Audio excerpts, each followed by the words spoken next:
प्यारे बच्चों नमस्कार। कैसे हैं आप सभी? उम्मीद है आप सभी स्वस्थ होंगे।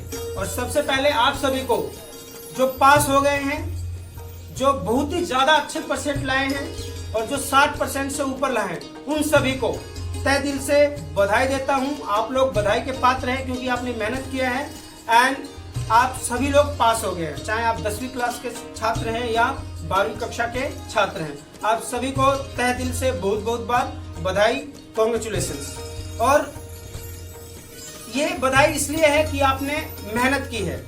आज मैं क्लास में गया और first of all I asked each and every student, the students those who manage to score more than 60% marks, please stand up. Students were surprised, sir ये क्या कह रहे हैं, 60% से ऊपर वाले भी बच्चे खड़े हो जाए, सारी क्लास खड़ी हो गई। तो वो बोले कि हमने तो सोचा कि सर आप बोलेंगे तो स्टूडेंट्स जिनके 90% से ऊपर हैं वो लोग खड़े हो जाइए।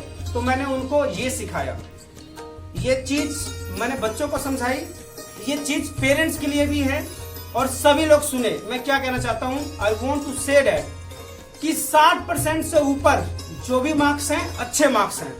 यदि आपके बच्चे ने 60% मार्क्स लाया है, देखिए भाई 9th क्लास पास होते ही अगले दिन से ही आपने स्टार्ट कर दिया होगा कि तेरी बोर्ड क्लास है, पढ़ ले, तेरी बोर्ड क्लास है, पढ़ ले, तेरी बोर्ड क्लास है। बेचारा सोते जागते हर वक्त वो टेंशन में रहा होगा।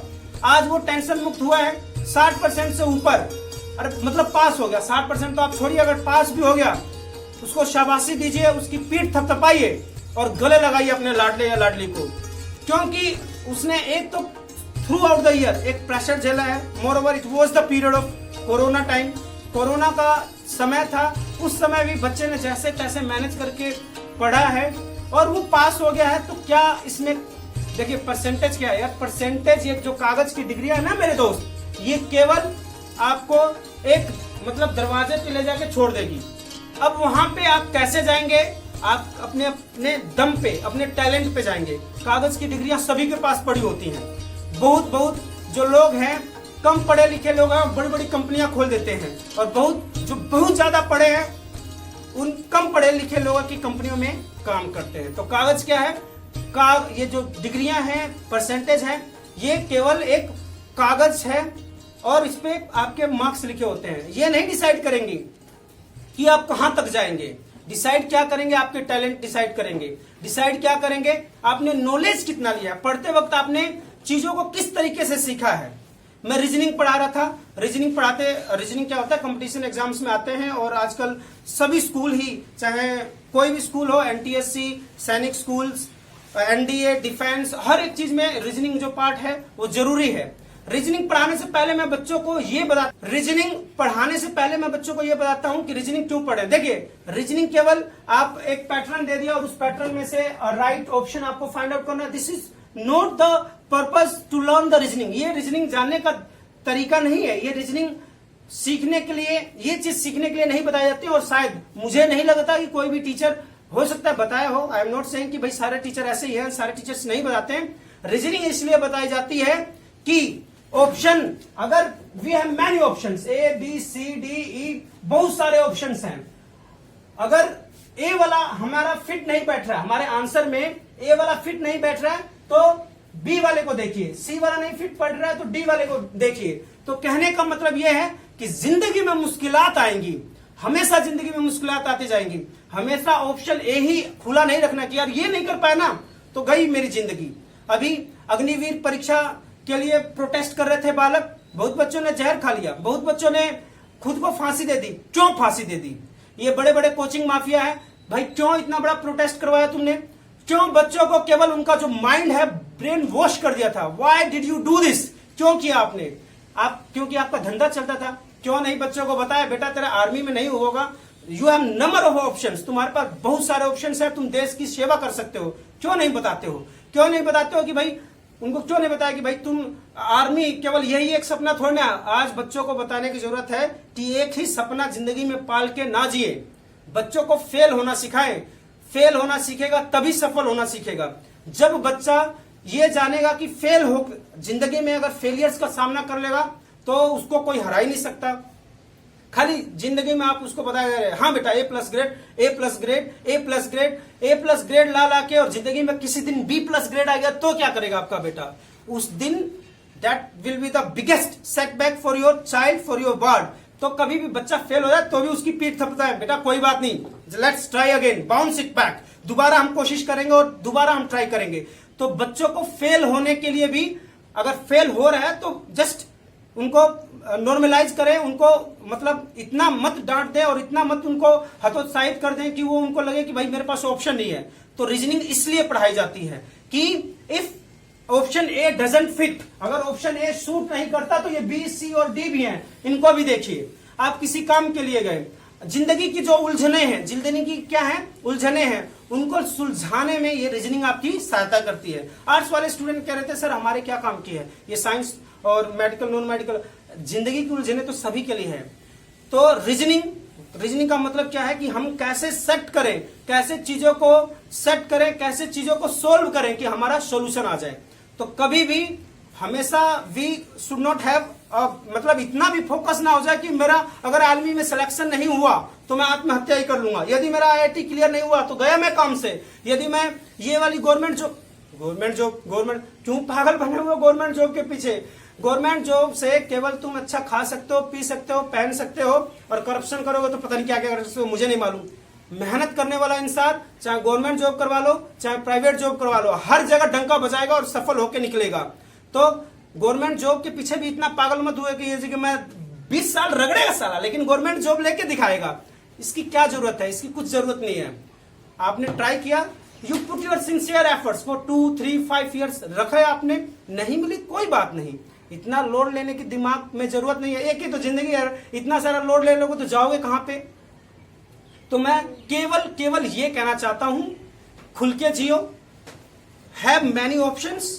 ये मैनी ऑप्शंस कब आएंगे, जब आपके अंदर टैलेंट भरा होगा, जब आपके अंदर खाली कागज की डिग्रियों पे 90% लाने से कुछ नहीं होता, टैलेंट भरने से सब कुछ होता है। हाँ भाई मैं कोई सा भी सम लो, कोशिश करूंगा मैं निकाल सकता हूं, तब उसको टैलेंट कहते हैं। ये नहीं है कि एनसीईआरटी के एक्सरसाइज 1.1 क्वेश्चन 1.1 एक्सरसाइज में से अगर तूने बाहर से पूछा तो हम कह देंगे आउट ऑफ सिलेबस है।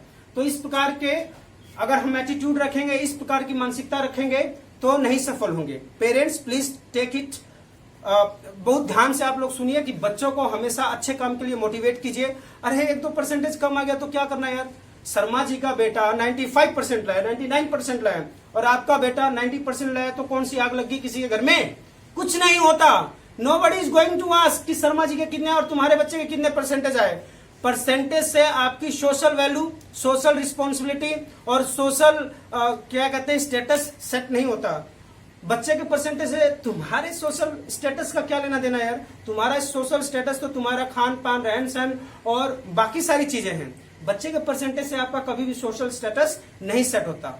आप अपने बच्चों को ये जो आप पढ़ा रहे हैं, ये पढ़ाई तभी सफल होगी जब आपका बच्चा 3 चीजें जिंदगी में करना सीख जाएगा। सबसे पहले, if he lives a balanced life, एक बहुत अच्छी खुशहाल जिंदगी जीता है, तब समझ लीजिए कि अच्छी पढ़ाई की है।